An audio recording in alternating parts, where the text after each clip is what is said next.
one huge step, and that is putting a price on carbon emissions. It's really that simple.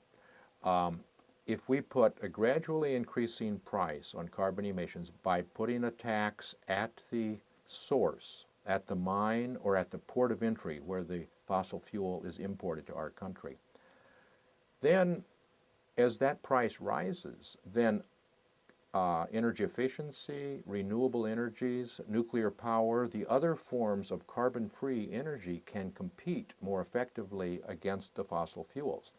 But in order for the public to accept this, and in order for the public to have the money to invest in a new vehicle and insulating their home, we have to give all of this money to the public.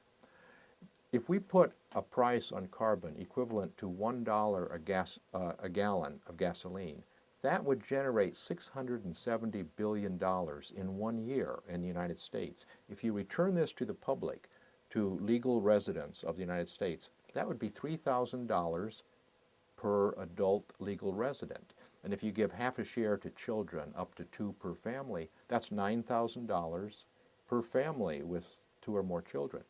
So that would give the public the money to make the changes in their lifestyle that are needed to move us off of fossil fuels into a cleaner future.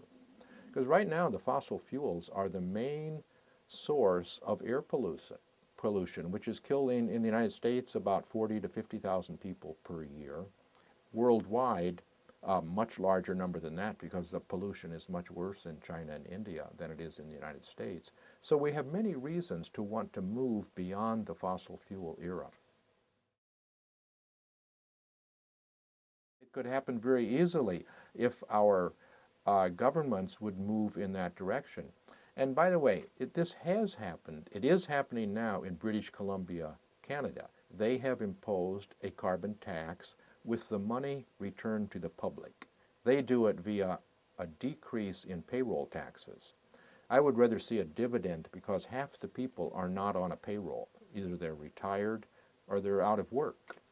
But you could use, say, half of it for a payroll tax deduction and half of it for a dividend.